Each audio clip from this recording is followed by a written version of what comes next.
Okay.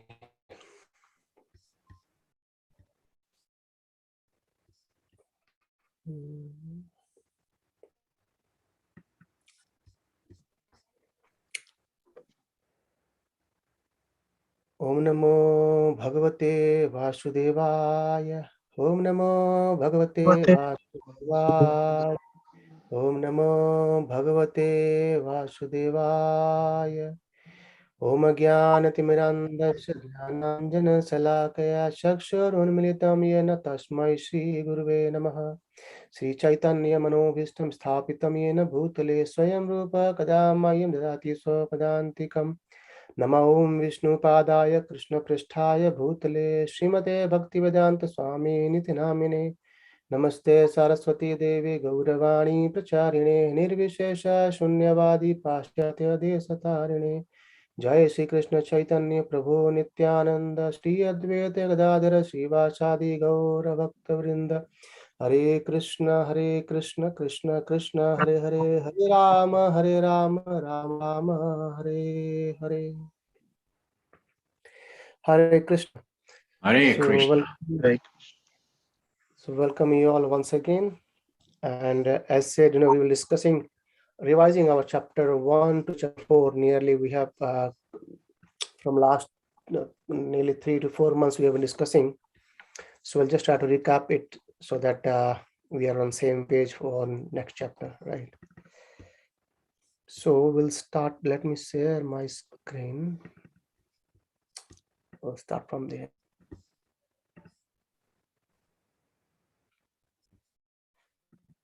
So I'm sure you know all these things we have discussed earlier too, but still to recap. So before going to Bhagavad Gita, let's see the dynasty of Kauravas and Pandavas. So not going very back, but we'll go from King Santanu. So King Santanu had 2 wives, and from the first wife, Mother Ganga, he got Bhishma or Bhishmadev, right?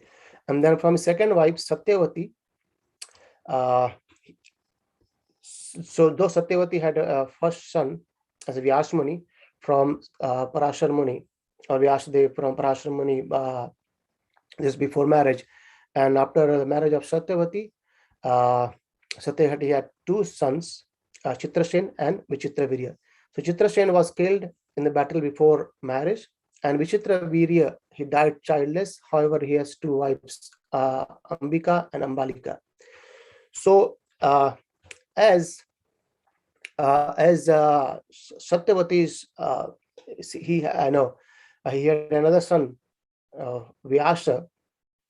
So they invited Vyasadev to prognate, to beget children from Ambika and Ambalika, and by Niyog, or Vyasadev through Niyog, he happens to get a son from Ambika, that's Dhritarashtra. Actually, what happened, like when Vyasadev approached Ambika, she thought that it's Vishmadev, but when she saw Vyasadev, she got actually ashamed and she closed her eyes. And that's happened that Dhritarashtra was blind. So as Dhritarashtra was blind, so he could not rule this kingdom.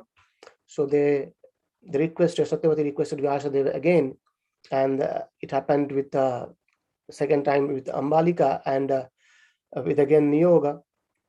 But Ambalika's son Pandu, he was being cursed by a deer, and as Kshatriya, he went out and he killed deer. The 2 deer, the Brahmanas, they were mating, and Pandu didn't know it, and he killed him. So he got a curse from them as well, from the Brahmana. And then third time, the maid servant, from the maid servant, Vyasadev begot children. He's called as Vidura. So Vidura became, though Dhritarashtra and Pandu and Vidura, they are brothers, but Vidura became the counsel, or who can give good advice for the kingdom, right? And later on, we know that Dhritarashtra, he married with Gandhari, and he had 100 sons and 1 daughter, right? And also Dhritarashtra has 1 more son, Yusua, that's from maid servant. And in the lineage of Pandu, Pandu has two wives, Kunti Devi and Madri. And Mother Kunti, she had three sons, Yudhishthir, Bhima, Arjuna, and Madri has two sons, Nakula and Sahadev. So Mother Kunti has another son before marriage called as Karna. So it happened that Durvasa Muni, once Durvasa Muni came there, and Kunti Devi has served him very nicely. So Durvasa Muni has blessed her with a boon that whomsoever the Devatas you invite to get children, they will provide you things. And so she wanted to check it. And in the morning, once she invited sun god, and hence as sun god came there, he said, I can't, the boon given to you by Dwasamuni cannot go away in vain. So I had to give you a son. And we know that Karna had born from there. And then after that, when Pandu went into forest with Kunti and Madri, we understand that because Pandu has a curse earlier, so he could not beget any children from by Kunti and Madri. So Kunti Devi, later on, she said that I have got this boon. So Pandu was happy that okay, from these boons they invited to Dharmaraj and others, Ayudev and the Indradev, and they got Yudhishthir Maharaj, Bhima and Arjuna. And similarly, Madri got two children, Nakula, Sahadev. Right. And Krishna is Kunti's nephew. This is basically a very, very brief summary of the dynasty which happened to fight. So these two brothers, one is called as from the Dhritarashtra side and from Pandu side. So Pandavas and this Kauravas, they fought with each other in the battlefield of Kurukshetra. Right. So this is a very, very brief description about the dynasty. So let's go to chapter 1. So what happened before chapter 1? And we know that this Duryodhana and this all these 10, his brothers, 100 brothers, they somehow or other, mostly Duryodhana and Dushasan, they were always envious about this son of Pandu, that is Yudhishthir Maharaj and Bhima, mostly Bhima, and even all the Pandavas somehow or other. And they always made plan to kill these parties. And Shakuni was one of the them with their Gandhi's brother. He used to make the plans sometimes to kill these Pandavas and others. But by the providence, they could not make it happen. And once they are being sent in the forest, and also they had made a Lakshagriya and planned to kill others, but they could not do it. And we all know there is a match, gambling match happened, and Yudhishthira Maharaj lost everything to Duryodhana. And they went for 13 years of exile, 12 years exile in this way, and in 1 year was Agyata exile, so no one should know them. And it happened after 13 years of exile, they came back and asked that please give us our kingdom back. But at the time, the plan was, it more that they won't be giving anything. And intermediately we see that there are a lot of talks happened, but nothing worked. And at the last, Lord Krishna, he himself went there to console or to convince Kauravas that at least they just need 5 villages to rule, because they are Kshatriya, and they should get it. It's their property as well. And however, Duryodhana didn't. He said, I won't give even any small land which can lie on the tip of a needle.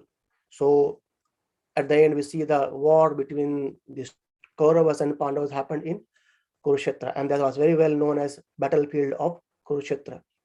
Right. So let's go to chapter 1 then. Having said this discussion, this led to the fight between two brothers of a single family, right? And that's only because of this property. Envious, or we can say as well, right?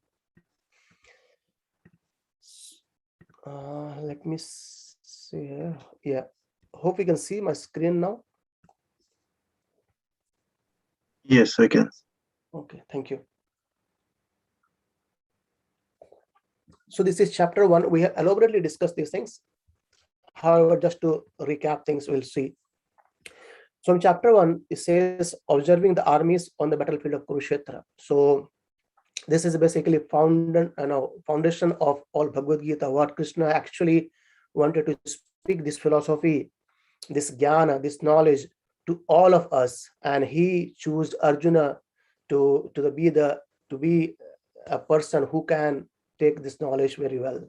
And we have seen in the past previous session that Krishna says, "You are my dear friend and very dear to me. So that's why I'm giving this knowledge only to you." Right. And on this chapter 1, what happens? Very first things. So yes, Sanjay came in picture, right? So Sanjay, right now in this world, we can see that at being at our home, in our television, we could see things happening around the world as a live, right, as a telecast. In the similar way, in previous yugas, the rishis were so powerful that by their blessings, everything was possible. And then Sanjay got this boon from Vyasudev, so that he could see what's happening in Kurukshetra, though they were in Hastinapur. Right. Actually, Vyasudev said to Dhritarashtra, "I can give you this power," but still, it happened that Sanjay got this power, and Sanjay is narrating everything what happening in Kurukshetra to Dhritarashtra Maharaj. Right. So Dhritarashtra, he started this first things in this chapter. He said Dhritarashtra inquiries. He inquires what happening in this. The very first verse, Dhritarashtra Vacha, Dharma Kshetra Kurukshetra Samaveda Yudsava. Mamaka Pandava Sheva Kimakurta Sanjay. So Dhritarashtra, he had actually being so much affectionate towards his son, he could not accept Pandavas as his own son. He, on the very first verse, he discriminated between two, Mamaka and Pandava Shiva. What's happening between these two, my sons and the Pandavas, both desiring to fight in the battlefield of Kurukshetra? And very important verse, the first verse is very important. It says Dharma Kshetre. Dhritarashtra was a bit confused, and he was actually sure that my sons are going to lose because this is Dharma Kshetra. And he knew very well that my sons are not dharmis. They are actually adharmas. They are following the path of adharma.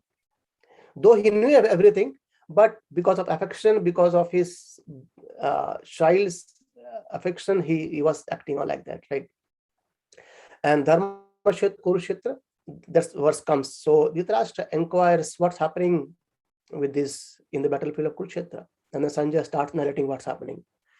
And then Sanjay says, the first section says about Duryodhana's fear and diplomacy. Duryodhana was completely fearful, and he knew that there are two persons. If they fight well, he can win. The both was Dronacharya and Bhishma Pitama. So he addressed both Dronacharya and Bhishma Pitama, and he narrates about this all the parties who were there and who are also there in the parties of Pandavas. And he diplomatically says that, you remember, you don't be lenient towards your students. And he knew very well that Bhishma Pitama was also very, very favorable for the Pandavas, and even Dronacharya was very favorable towards Pandavas, especially to Arjuna. So he tried to make sure that you fight the war very, very enthusiastically, and do not be lenient towards opponent, right? And after that, he went to after addressing to Dronacharya, he went to Vishnu Pitama, and he says that he's our great warrior, and you all other warriors should also support him, kind of things. The diplomacy words are being spoken by Duryodhana, and by seeing that, Vishnu Pitama, he blows his counsel, and after blowing counsels, it basically indicate that yes, we are all ready to fight. And on the other hand, we see Lord Krishna and Pandavas, they blew counsel, and it means describe the names of the counsel blown by Krishna, Arjuna, and all the Pandavas, right? And it's been also described that as soon as the blowing of counsel happens, when Bhishma Pitama blew the counsel, nothing happened on the side of Pandavas. But when Pandavas blew the counsel, the shattering of hearts happened in the side of in the side of Kauravas. So it indicates that the victory is already with them. And there are so many different signs we see about victory, like Hanuman, Lord Hanuman was present in the chariot as a flag. Even Krishna, he is the supreme personality of Godhead, he himself present uh, on the side of Arjuna. Right. So wherever Krishna is there, Mother Lakshmi is there. So fortune is always there with them. Right. In this way, we see this victory is actually with Arjuna, and Arjuna was a part of Dharma. He was following the path of Dharma. And then, as after blowing that, Arjuna desires to see the armies who are present here to fight against him. So he asked Krishna, please take my chariot in the middle so I could see things who are there. And he said that I just wanted to see that who have came here to fight on the behalf of Duryodhana, because he was Parma. And Krishna tactfully Krishna took it in front of Dronacharya and Bhishma Pitama, because Krishna's intention was to give knowledge to all of us. Though Arjuna became intermediate, but we got all the knowledge of Bhagavad Gita.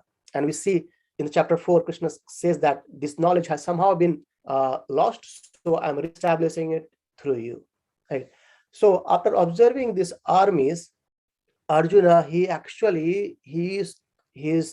thought something else. He said, oh my goodness, what I'm going to do? I'm going to fight with my Priyajana. I'm going to fight with my all relatives, kinsmen, my father, my grandfathers, my sons, like, Lakshmana, the son of Duryodhana. He was his, as if like his sons, and he could see in his own parties as well, sons and brothers are fighting to each other. And then he decided not to fight the war, and he gave some regions, 5 regions especially, to not fight the war, and 4 regions he gave in chapter 1, and then the 5th region he gave in chapter 5. So first region he gave is compassion. He says, no, it's not good to fight with each other, our relatives are there. And the second reason he gives, there's no enjoyment, and he says, even if I fight and even if I win the kingdom, how can I enjoy it? Because when you want to enjoy, you should have your relatives with you, but all are will be laying down here, all will be died. How can we enjoy it? Isn't it? And then the third reason he gives, that fear of sinful reactions, and he says, if we kill our relatives, we will incur sins, which is not good as well. And the fourth reason he gave is family destruction. I'm just going a brief now, because we need to cover other chapters. Let's see how much we can cover. And he says about family destructions. He says, if elders will be killed, the women will be free, and there will be kind of irreligious population will come, and it will destroy the family tradition. No one will be there to give the forefathers these things, right? And hence he sat down and saying Krishna that I am not going to fight this war, right? And let me go to chapter 2. Are we all okay with chapter 1 as of now? Before I move to chapter 2, let me say it. Yeah. I know it's very quick review, but I think it will help you to get back. There are too many questions, but like it's revision, so I don't want you to ask, right? I can ask some other time. Yeah, definitely. Thank you.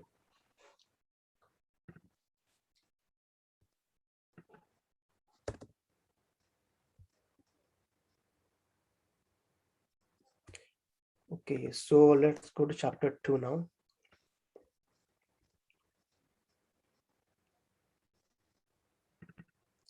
So chapter 2 is contents of Gita summarized. Basically, all the knowledge what we are going to get throughout the Bhagavad Gita is actually in a very, very nutshell. It's all given in chapter 2, right? And so it starts with as Arjuna given the four reasons not to fight, and he gave the 5th reason here. He was still doubtful, and he gave this reason of indecision. I'm not able to do anything. I'm not able to think anything. And his Gandiva, he's been described in the Bhagavad Gita, that his bow, his falling down from his hand, and his lips are quivering. He could not speak anything, kind of that happening, right? He was completely in indecision, and he says, Krishna, please help me out. And then 2.7, he says, Karpana dosha pata shobhava. So please, Krishna, help me out. And he accepts Krishna as Guru. And after that, we see Lord Krishna spoke for the first time. And Krishna speaks about, in second verse of this chapter, Krishna says, where have you got these impurities? Right. So from we have been practicing for this a long time. Now we have been trying all these possibilities to not to happen this war. But right now we are on the battlefield and we'll have to fight the war. So it's not a decision. You should not go away from this fighting. And very nicely we see about when the first verse Krishna spoke, he says, Sri Bhagavan Uvacha. And Prabhupada elaborately explains about what the meaning of Bhagavan is in that verse purport, right? So we understood who Bhagavan is. Bhagavan can be known, or Supreme Personality of Godhead can be known in three aspects. One is Brahman, or we can say as Bhagavan can be realized in three ways or three aspects. The first realization is Brahman, and the second realization is Paramatma, and third realization is Supreme Personality of Godhead. He is himself as a person. So mostly the Gyanis, they take first realizations. These things, everything is Brahman. It's all nothing else, all light. And in chapter 14, Krishna says that this Brahman, that is, I'm the base of that Brahman. When we go to the chapter, we'll discuss it more. And the second level of realization is the Paramatma. Paramatma is Krishna is Am Sarvasya Prabhavo Mata Sarvam Pravartate. Krishna is everywhere, in every living entity, even in non-living entities. Krishna is present there. And so that is as a Paramatma Roop. Krishna is present even in a huge elephant. Krishna is present as a Paramatma in small ant, or we can say, any insects which we cannot see by our normal eyes. Krishna is there as a Paramatma, right? And the third realization is Krishna himself, this personality who is, we can see the personality playing very nicely in Vrindavan with his gopas and gopis and sakhas, right? So these are three aspects of realization. So mostly the Gyanis, they go to the first level of realizations, and the yogis, they are on the second level of realizations. They wanted to see Krishna as a Paramatma in their heart by meditate them. And the bhaktas, or the devotees, they are on the topmost level, or understanding Krishna as supreme being, a person. That's Bhagavan. And we have understood with different examples of sun globe, the sun rays, and sun globe itself, and sun god itself. So three things. Whenever there is sun, we could see the sun rays. And even if the sun rays are covered by the cloud, it doesn't mean that there is no sun. Sun is still there. And even if fortunate enough to go to sun, we will see sun god itself. And we have seen sun god, and we pray him, sun god in a chariot with 5 horses, kind of things, right? So there's a personality, and the circumference of sun, and the sun rays. So sun rays is compared to the Brahman realization, and the circumference of sun globe is compared to Paramatma realization. God himself is compared to Bhagavana. So these are three aspects of understanding Lord, right? And then Lord actually chastises Arjuna that where have you got these impurities of not fighting this war, right? And you are talking very like learned, but still you are mourning for which is not worth of. And then he gave very, very knowledge of jnana in 20 verses from chapter from 11 to 30. In 20 verses he gives the knowledge. What knowledge he gave? He gave the knowledge of analyzing the body and the soul. Who is body, what is soul, how the differences is, and we have discussed it elaborately. Like, the body and the soul, as we change our cloth, so is the soul changes the body. And also we discussed about this soul is a spiritual spark. Because of that, this body is acting. Soul is eternal, this body is temporary. Soul, this body is made of 5 Panchamahabhut. However, soul is eternal. It's a part and parcel of Lord Krishna. Right? These are the differences we have seen, and about the body and the soul. This actually counteracts Arjuna's reason of not fighting, compassion. So Arjuna gave a reason not to fight because of compassion to his kinsmen, but Krishna says that you are talking about this body, but actually the soul na jayate mriyate va kadachit nayam bhutva vitavana bhuya ajo nitya sachatoyam purano na hannate hannamana sharire. So even when the soul and the body is being destroyed, killed or died, the soul never get died. It's always eternal. So we are mourning for this body, but a real identity of a person is the soul, and you cannot cut it down. You cannot even describe what you cannot cut down with a weapon. It cannot be withered by the wind. It cannot be destroyed by even water and other things, right? So soul remains eternal. So that's Krishna gives an example or analysis of this body and soul. And then Krishna talks more about higher contracts as a reason of no enjoyment. Krishna says that you should perform your prescribed duty, which is the best thing to do. And even the Kshatriyas, the warrior, they think that how can this battle happen, so that if they die, they actually elevate themselves by going to heavenly kingdom, and if they win, they get the kingdom to enjoy. So it's not about no enjoyment. It's there by fighting, by performing a prescribed duty, which is your sakama karma. You should be performing it, and you are especially right now on the battlefield of battlefield. You could not go away from there, right? So perform your duty, and by performing your duty, if you die, you go to heavenly kingdom, and if you win, you enjoy this kingdom for many years, right? And then Krishna takes him to another level. That's what? Fight with detachment.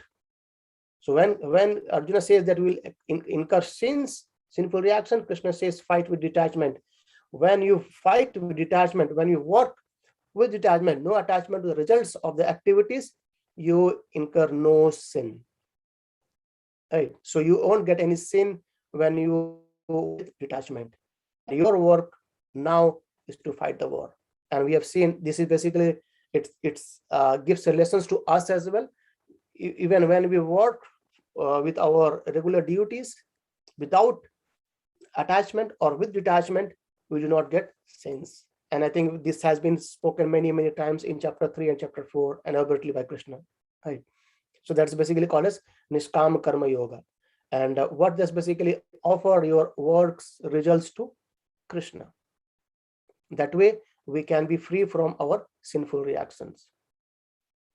And then Arjuna speaks about the questions that how these people get engaged in these sins, right? And then Krishna talks about the qualities of liberated soul, that is Tita Pragya.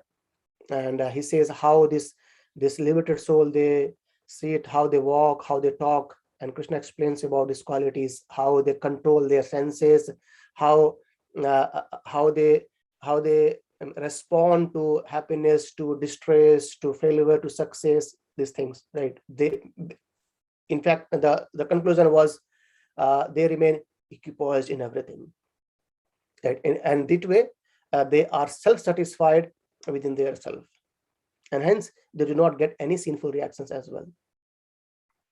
And then also Krishna speaks about the stages of fall down and how people get entangled in these sinful reactions. The stages are contemplation. So when we start thinking of something, then we get attachment, and from attachment we get lust, and from lust, to fulfill that, we get anger. If we don't get fulfilled, we get more angered, and from the anger, delusion. So Dhyate Vishya Pumsam Sangasti Supajayate, that 2 verses 62 and 63, right? And then delusion. From delusion, so as this progression happens, the controlling part goes lesser and lesser. We can control when we are contemplating on something, but when it goes towards anger, it become difficult to control. And again, after delusion, it's become more difficult. And after this, the memory get bewildered. We cannot act on this, and hence there is no intelligence, so we fall down, right? And fall down in by acting on sinful reactions, and hence we remain in the cycle of birth and death, right? I think we have gone through this elaborately. However, hope we could remind these things, right? And then it comes to chapter 3. So chapter 3, in chapter 2, in 49th verse, Krishna says that keep up all abominable activities far distance by devotional service. And Arjuna, he thought that because Arjuna's intention was not to fight, though Krishna is giving him knowledge, but still he was thinking somehow or other, can I escape this fight? So he asks another question to Krishna. So are you asking me to renounce or act? Because you are saying keep up all abominable activities, and as I think fighting is an abominable act, right? So how to do it? So please clear my doubt. Shall I work or shall I renounce? Renounce or work? And hence Krishna spoke more about these things. And then Krishna speaks about Nishkam Karma Yoga is better for Arjuna than Jnana Yoga. So knowledge, by knowledge we can be detached, but Krishna says you should perform your duty as in Nishkam Karma Yoga, which is better for you. And why? Krishna says it's not good to announce prematurely. It says mithyachara. We discussed that verse, that if someone wants to renounce something, but still the desire to enjoy is still there in the heart, so he is actually a mithyachara. He's renouncing prematurely, the disturbance to the society, right? So the heart is still willing to do the activity, but I am renouncing these things, so it's not good. So you should perform your activities, and in the mode of Nishkama Karma Yoga, by offering the things to me. So Krishna says that perform your duty. So there are two things being described in this here, that if you are not qualified for Jnana Yoga or for renunciation, you should perform your duty, perform your Karma Yoga, right? So which is better for you? And then Krishna says more, because he says that even one cannot maintain even one's physical body without work. So even you renounce, you actually somehow have to work. Even to take care of your body, we have to work, right? And hence Krishna says that take it more higher. Perform your activity in the way by as doing an activity as a sacrifice for Vishnu. So perform your duty, perform your activity as a sacrifice to Vishnu, and by that you will not acquire any kind of sinful reactions, right? And then we discussed about the cycle of sacrifice, and where Lord says that so cycle of sacrifice basically is a mutual understanding between mutual cooperation, not understanding, mutual cooperation between ourselves and the devatas. So when we do sacrifice, Lord Indra provides rains. When the rains are there, we can have good farming, we can get grains, and by grains we can actually nourish ourselves, and then we can actually do sacrifice again. So the cycle of sacrifice was described over there. And Lord says that who does not follow in the human life the cycle of sacrifice thus established by the Vedas, this certainly leads to a sinful life. So these Vedas, or basically karma kandas, that these things are prescribed in the Vedas. So we as a living entity are obliged to do it. And I think we have elaborately discussed this, like an example, for example, very nice example, SIM card, right? We use the mobile SIM cards to call and to use our internet. So what? We need to pay back to the operator. In a similar way, we are taking oxygen. We are living in this earth, right? This body is from Panchamahabhut, right? So from this, even the soul is Krishna's part and partial. Everything is we are getting from this nature, Mother Nature, water, air, land, which is actually given by Krishna's. So we need to show some gratitude towards Lord and perform sacrifices, right? And hence Krishna says we should perform sacrifices, and if we do not do it, the life we are leading as a sinful. So this is basically it's a sinful life.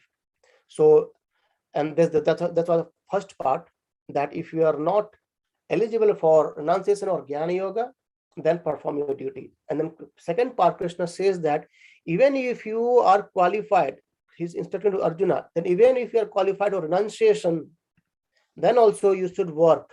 Why?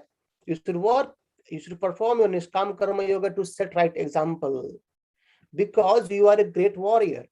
And if you go away from the battlefield, Krishna says that if you go away from the battlefield, people will talk infamy about you. And this is not a right example for the common people. And common people, they follow what leaders do, and you are leader. So you should perform your activity. Though you are, if you are qualified for Jnana Yoga, renounce everything, but still you should perform to set a right example in the world, right?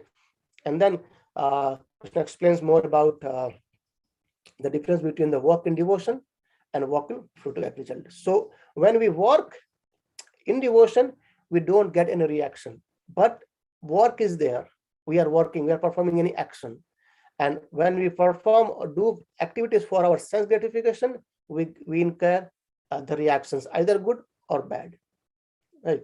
So Krishna says that working in devotion is much better. That's basically performing Niskam Karma Yoga. And Krishna says that those persons who execute their duties according to my injunctions and who follow the teachings faithfully without envy, they become free from the bondage of fruitive reactions. So ultimately, the work and devotion is working as the instructions given by Krishna, faithfully, without envious.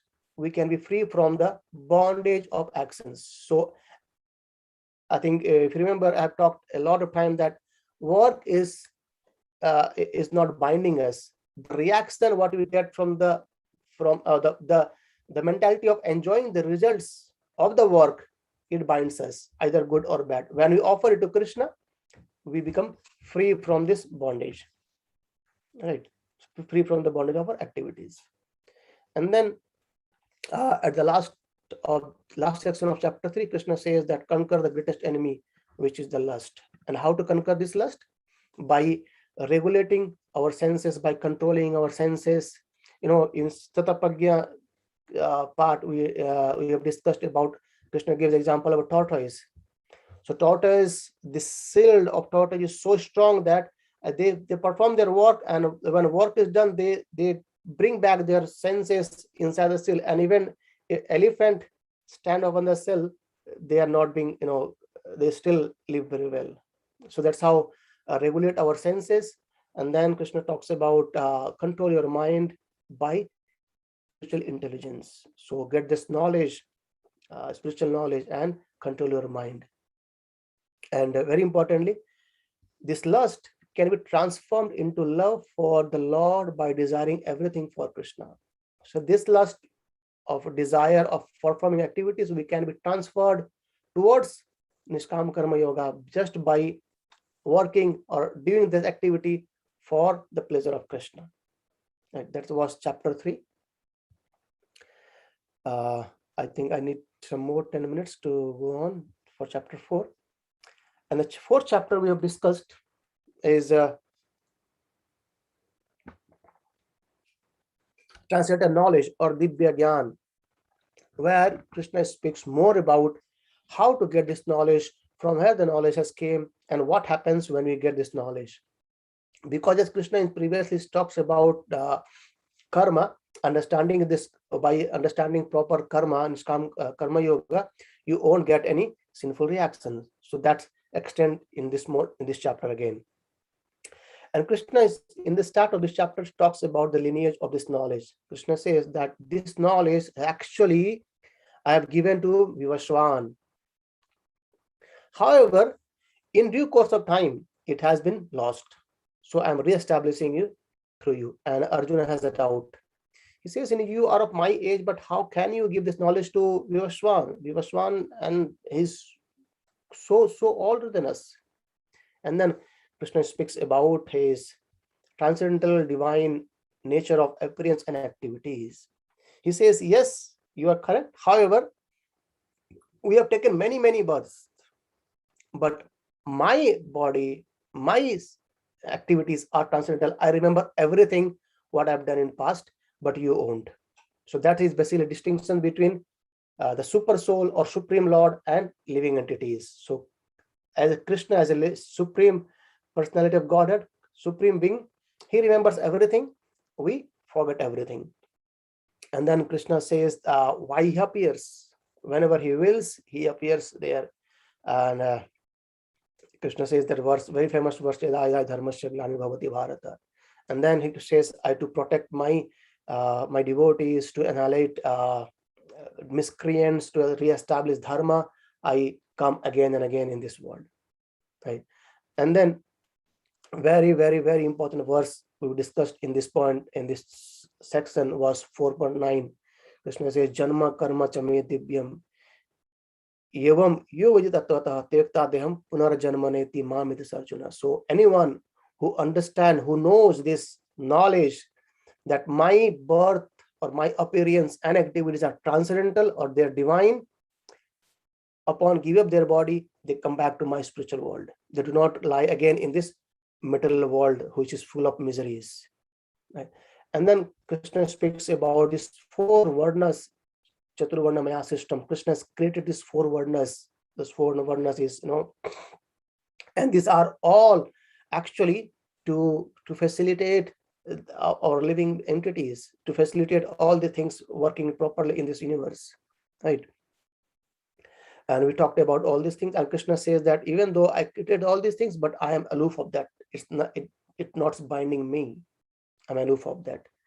And he says about he reciprocates accordingly the way we see Krishna reciprocates us accordingly.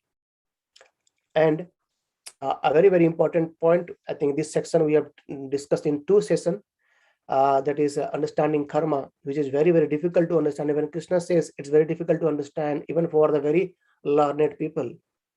And that what is karma, what is vikarma, and what is akarma. In a very one line we can say as karma is one to perform activities in prescribed by shastras, and vikarma is performing activities against the shastras. So in karma we get good results or we enjoy. In vikarma we get bad result or sinful reaction and then we suffer. However, akarma is transcendental because in performing we get no reactions. And in a karma there are 2 types of karma. One karma is not doing anything, and which we have discussed earlier, that it's not possible for anyone to not do anything, because even to maintain body we have to work. So that's gone. And second part is performing an activity at the same time you won't get any reactions. That is by performing for Krishna, right? There was summary of this 3 part, karma, karma, and akarma. And then Krishna speaks about so many sacrifices that brahmachari, the brahmana, even the grahastas and jnanis, these different sacrifices are actually meant to transcendental knowledge. Right? By performing sacrifices, we control our senses, and then we get this knowledge. And how to receive this knowledge, right? Krishna says again in chapter 4, tad vidhi pranipatena pariprasnena sevaya upadanshite jnanam jnani tattva darshina. So how to get this knowledge? Inquire submissively from a spiritual master, and as they have seen the truth, they will be able to see, they will be able to give the knowledge or show you the truth. That's basically transcendental knowledge, right? And that's how by approaching a bona fide spiritual master, we get this transcendental knowledge. And by getting this transcendental knowledge, our all doubts get clear, we attain a perfect knowledge. And conclusively in this chapter, Krishna says about the role of faith. This transcendental knowledge, when we can understand this, know it, that faith is required. We should have completely faith on the spiritual master and scriptures and Krishna. And if you don't have faith, we won't be able to understand this knowledge, right? So, and at the end of this chapter, Krishna says that all the doubts which you have as of now, cut down all the doubts with the sword of this knowledge, with the translated knowledge, right? So what the translated knowledge is, to understand who am I, who is Supreme Lord, and what relationship I have with him, right? So this is a very, very, very, very kind of brief summary. We have gone through chapter 1 to chapter 4. We'll continue chapter 5 on Monday. So hope it will help us to recap things and move ahead on chapter 5. I know if you have any questions, we can discuss for a couple of minutes.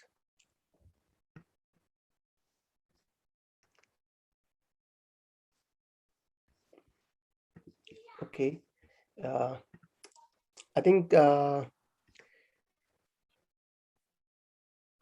Kishori and Vijay, I think you have joined for the first time, so you might have questions. You can text me on the WhatsApp. We'll be able to discuss it if you have any questions. Yeah, there are too many questions from the starting, like from the tree. We were saying how the Arjuna and the Shakun and this Kunti and everything, about that tree before the marriages that they got the son. I got about the Karna, but the first tree which you shown, I didn't get that how that happened, and also about the karma. That's really difficult. The three types of karma. I was only aware about the one type of karma. Yeah, so three type of karma. I'll share you the link earlier because we have elaborately discussed it. I know it's very difficult because Krishna says that itself that it's very difficult even to understand for the very intelligent person. So how to understand this? Krishna says that we need to approach a spiritual master who can help us understanding this. So I'll share you the link.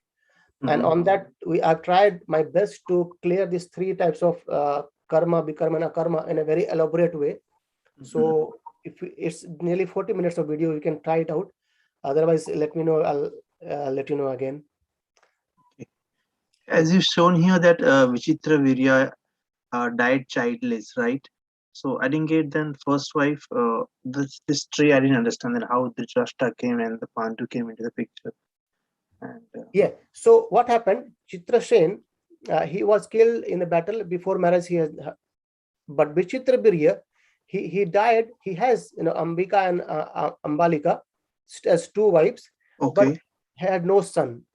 So as Satyavati's son is Vichitra Virya, so Satyavati's son was Vyasadev.